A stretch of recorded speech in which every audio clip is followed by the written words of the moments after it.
Welcome to lecture topic number 2. Today we'll discuss European exploration and some of the early attempts by European powers such as Spain, France, and England to establish colonies in North America.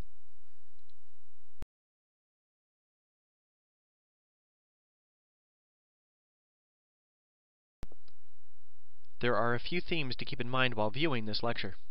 First, we'll address the question of why Europeans wanted to establish settlements in the Western Hemisphere to begin with. Then, we'll investigate some of the early colonies organized by Spain, France, and England.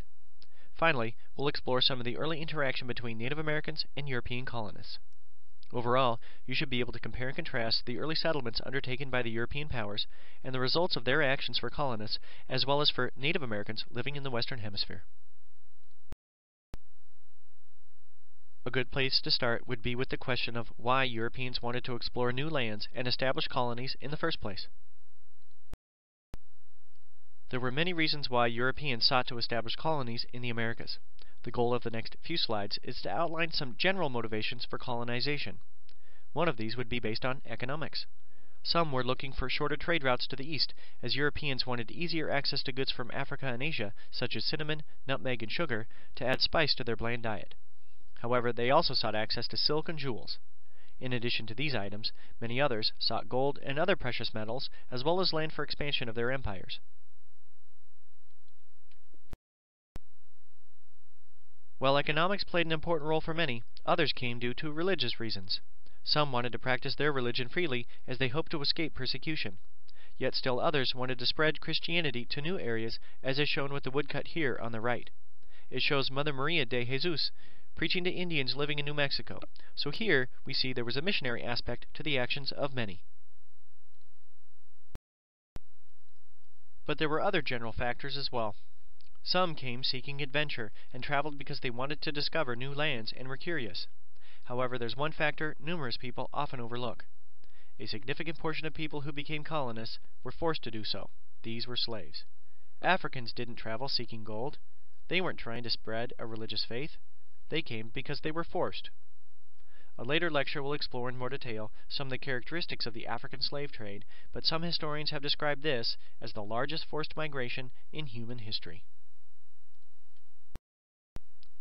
Those were just a few of the general reasons why many traveled to what some called the New World. Now we can take a more specific look into each of the nation's colonization activities. Because the Spanish established the first permanent settlement in what became the United States, we'll investigate their actions first.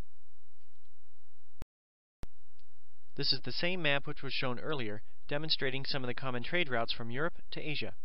Because there was so much wealth to be had in the trade of spices, silk, and other precious metals, some in Europe hoped to discover shorter trade routes to the east.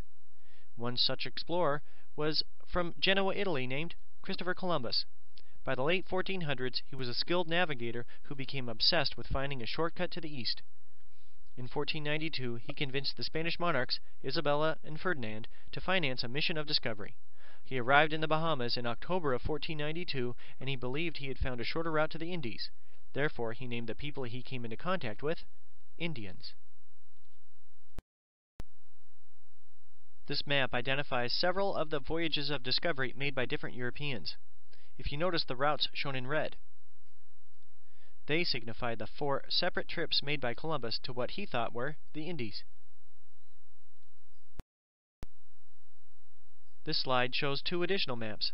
The one on the left is from 1489, and it represented the world as they knew it following the voyages of the Portuguese sailor Bartholomew Dias. In 1488, he rounded the Cape of Good Hope in southern Africa. The second is from 1507. It's an important map because for the first time we see a name designated to what they refer to as the newly discovered continent in southern America.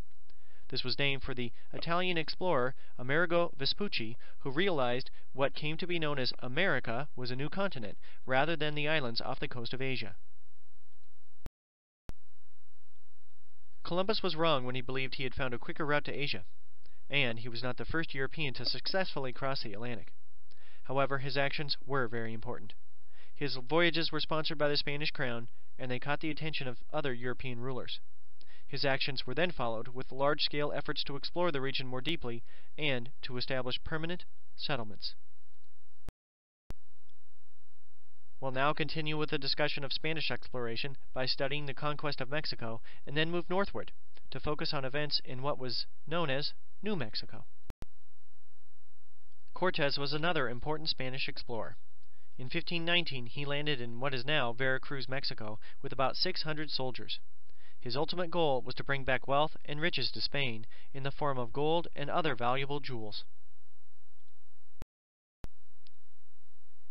The arrow on this map shows the approximate spot where Cortes and his men landed. Once there, they actually destroyed their ship, as Cortes was intent on finding wealth in Mexico. He figured if they did find wealth, they would be able to rebuild their ship. If they didn't, they would die trying, as he wasn't going to return to Spain as a failure. Cortes and his men did find wealth among the Aztecs, particularly in their capital city of Tenochtitlan. In a relatively short period of time, he and his men were able to conquer the Aztecs. There were many factors which facilitated the Spanish conquest of the Aztecs. First, Cortes and his men were allowed to enter the capital as they believed Cortes was the god Quetzalcoatl, whose return was predicted in Aztec legend. However, rather than acting like gods, the Spanish seemed to worship the gold and other precious metals as gods. So after a short time, the Spanish were driven out of the city, but then disaster struck. The disaster came in the form of disease. In this case, it was smallpox. This was probably the biggest factor which seriously weakened the Aztecs and led to their defeat. Estimates differ among various historians, but what's clear is that Native American populations were devastated by diseases brought by Europeans. The defeat of the Aztecs was also facilitated by additional factors. First, the two sides viewed warfare differently. For example, the Aztecs viewed warfare as highly spiritual and ceremonial. This can be seen with the different depictions of clothing worn by the two sides in the image on the right. The Aztecs are shown wearing colorful costumes, while the Spanish wear European battle dress. Finally, the Spanish brought technology in the form of horses and gunpowder, which were also factors. By 1521, the Aztecs were defeated, and the Spanish erected the new capital city of Mexico City to replace Tenochtitlan. The Spanish continued to expand their empire eastward, establishing outposts in different parts of North America. When St. Augustine was established in 1565, it became the first permanent European settlement in what would become the United States. However, the Spanish also expanded northward from Mexico into what is now New Mexico in 1598. In 1598, Spanish conquistadors, led by Juan de Oñate, moved into the upper Rio Grande Valley. The Spanish crushed villagers in the pueblo of Acoma who resisted the Spanish advances. Eventually, about 800 were killed. The women and children who survived were sold into slavery, and surviving men had one foot cut off. The image on the left stands as a symbol of the Spanish presence in New Mexico, as the Spaniards employed the pueblo's traditional adobe construction style to build this church dating from the 1640s. The Spanish remained in New Mexico for several decades until a rebellion succeeded in forcing the Spanish to leave for several years. The person who led this fight was Pope. He and others played on the tremendous resentment of the Spanish, which grew over the years due to the Spaniards' attacks on traditional Pueblo practices and the Christianity which was forced upon them. By the mid to late 1600s, many began to reject Christian rituals and return to their traditional ceremonies. Pope successfully united all Indians in New Mexico against the Spanish, and in 1680 staged the Pueblo Revolt. In this assault, the Indians united. They captured the city of Santa Fe and drove the Spanish out of New Mexico for about 10 years. In the end, about 400 Spanish colonists were killed, while the fighting continued until the end of the century. The Pueblo Revolt was important because it was one of the most successful Indian uprisings in American history. As has been shown, Spain was able to develop a vast empire in the Western Hemisphere in a relatively short period of time. We will now turn our attention to the French and their activities in North America. One of the most important early actions undertaken by the French involved the French explorer Cortes. In the 1530s, he undertook the first official exploratory trips along what is now the east coast of Canada. The arrow pointing to the purple lines on this map show the explorations of Cortes. Eventually, he explored the St. Lawrence River as far south as the present-day city of Montreal. His excursions formed the basis for French claims to North America. The arrow on this map shows the route of the St. Lawrence River followed by Cortes. Cartier was followed by another important Frenchman, Samuel de Champlain. Champlain founded the city of Quebec in 1608, which eventually became a key trading post as the French specialized in the fur trade. This drawing from 1699 shows the key role played by Native Americans in the fur trade as Quebec became an important city for commerce. This French engraving showing the beaver as worker and prey demonstrates the significance of the fur trade in New France. In the late 16th and 17th centuries, felt hats were a tremendous fad in Europe. The French eventually developed important alliances with Native Americans, particularly the Huron, which helped to maintain their access to a steady stream of fur pelts. In return for beaver pelts, the French offered trade goods, which were quickly integrated into the lifestyle of American Indians. Eventually, French claims in North America included the entire purple area shown here on this map. However, a later lecture will discuss additional exploratory trips made by the French along the route of the Mississippi River. The French successfully maintained their access to beaver, in part due to their alliance with the Huron initially established by Champlain. This began in 1609 when he accompanied several Huron in an encounter with the Iroquois. The Huron, with the help of the French, defeated their bitter enemies in this case and ensured the French traders access to the interior of what is now Canada. Champlain was important because of the important posts and trading network he helped to establish. Many referred to him as the father of New France. England's exploration and settlement was also important. We'll investigate some early explorers and then study the lost colony of Roanoke next.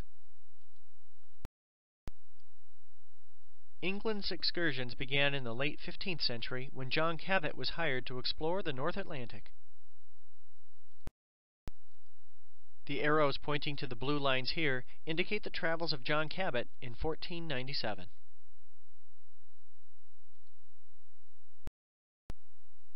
While Cabot's explorations were a start, the English didn't try to establish a settlement for some time.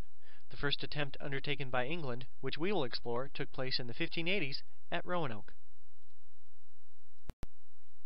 Sir Walter Raleigh was the most important person associated with the establishment of Roanoke. He came from a distinguished family, but was also helped by his personal relationship with England's Queen Elizabeth. The proposed colony was located off the coast of what is now North Carolina. The circled area on the map indicates the location of Roanoke Colony. At the time, Raleigh chose to name the geographic region he was settling Virginia in honor of Queen Elizabeth, who ruled England for most of the latter half of the 16th century. She was described by many as the Virgin Queen because she never married. Roanoke was first settled in 1585 as colonists, including a large contingent of soldiers, arrived. Overall, the colony had a very unique purpose. The specific goal for this community was to serve as a base for pirate ships.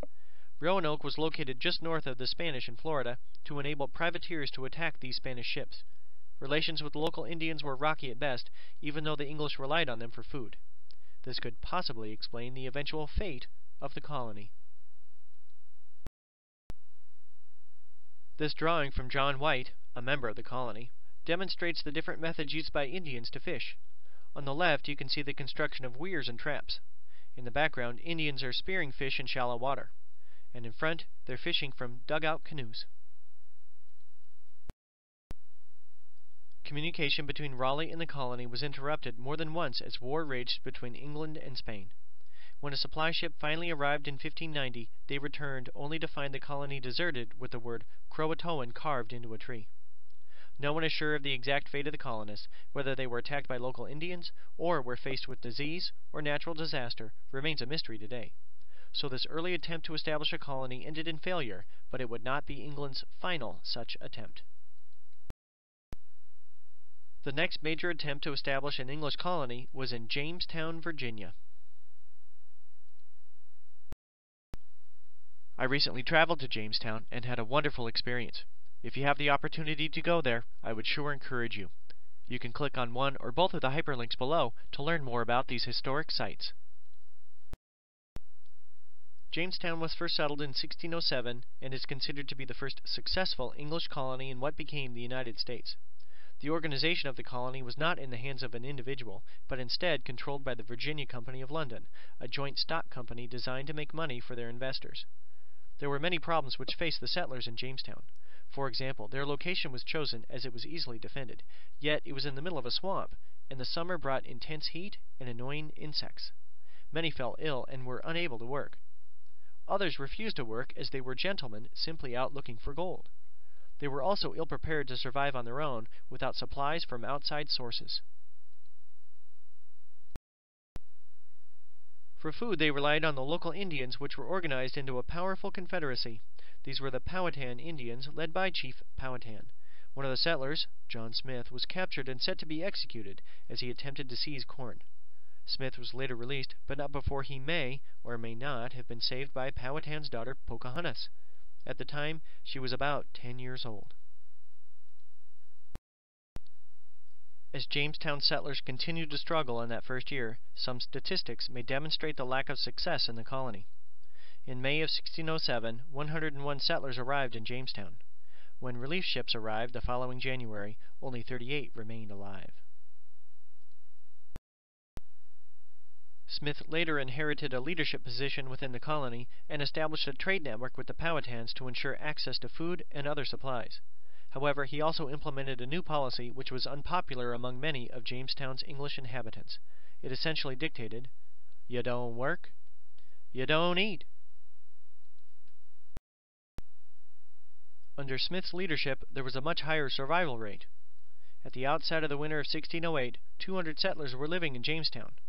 By the following spring, only 12 had died. Even though more survived while Smith was in charge, he still was unpopular among some of the settlers in Jamestown as he forced gentlemen to perform manual labor. And then in 1609 he was injured. He was forced to return to England to seek medical treatment. Some additional information demonstrates the impact of Smith and his policies. By December of 1609 there were about 500 settlers in Jamestown, but that winter they experienced the starving times. Lack of food and disease struck the colony's inhabitants, and by May of 1610, only about 100 remained alive. Although the death rate was appalling, colonists continued to arrive in Jamestown. We'll see how a new cash crop led to an economic boom for the colony. While the colony continued to operate by the 16-teens, investors did not see profits. Eventually, the colony was saved by, of all things, tobacco. Smoking had become a popular habit in England during the mid-1500s, and John Rolfe had succeeded in developing a strain of tobacco which flourished in Virginia and was popular among smokers. Rolfe later married Pocahontas, the daughter of Powhatan, which led to an easing of tension between the Powhatans and the colonists. In many ways, Pocahontas served as a diplomat for her people, and she even traveled to England and held an audience with the king and queen. She died, however, before she could return to her homeland. Following the deaths of both Pocahontas and her father Powhatan, relations with Native Americans grew poor. By this time, Opechancanough, Powhatan's brother, had assumed leadership of the Confederacy. As the English continued to expand their settlements, Opechancanough struck back in 1622, killing about one-fourth of the settlers in a single day. The company responded by adopting a policy to destroy the Powhatans, and the fighting continued for several years. At one time, the Powhatans included a huge confederacy, symbolizing the strongest power in the entire region. It's estimated that at one time they included some 40,000 Indians, but by the end of the conflict with the English, only about 500 remained. We'll now discuss the final concept to be addressed in this lecture, and that's something referred to as the Columbian Exchange. The Columbian Exchange is a phrase used to describe one aspect of the interaction between Europeans and Native Americans. It involves a wide range of items brought by Europeans from the so-called Old World to the New World. These could range from plants, animals, diseases, ideas, and even trade goods brought back and forth between these regions. This chart shows some of the plants brought from Europe to America which were not native to the Americas before European contact. Among others, they include apples and beets, olives, and sugar cane. The list on the left indicates items taken from North America brought back to Europe. Just to name a few, they include beans, tomatoes, and potatoes. These were all crops from the Americas brought back to Europe. Also notice that tobacco was a so-called New World crop. Another item in this Columbian Exchange would be the horse. Prior to having access to horses, Native Americans experienced limited mobility and personal property, as travelers were forced to carry belongings on their backs. The Spanish were the first to bring horses from Europe to what they called the New World. By the mid-1700s, horses had spread to many parts of North America, creating opportunity, particularly for Native Americans living in the Great Plains. Overall, it's difficult to quantify the impact of horses for Native Americans, but it was clearly tremendous. Buffalo were important for Native Americans before they had access to horses. However, hunting became much easier, more efficient, and safer while riding a horse. In regions where the animals were plentiful, buffalo became central to the Indian economy, technology, and spiritual life. This painting shows how access to horses increased the ability of Native Americans to successfully hunt buffalo. Another aspect of the Columbian Exchange would be disease. There's debate among historians as to exactly how many American Indians died as a result of exposure to diseases brought by Europeans, but they were devastating. Diseases led to more deaths and did more to disrupt the Native American society than any other single factor. In some cases, 90 to 95% of Indian tribes were destroyed as a result of their exposure to European diseases. There are some explanations as to why these diseases were so deadly. First, they were virgin soil epidemics. Because Native Americans had no previous exposure to these diseases, they had no acquired immunities. As a result, the diseases were very deadly and spread rapidly.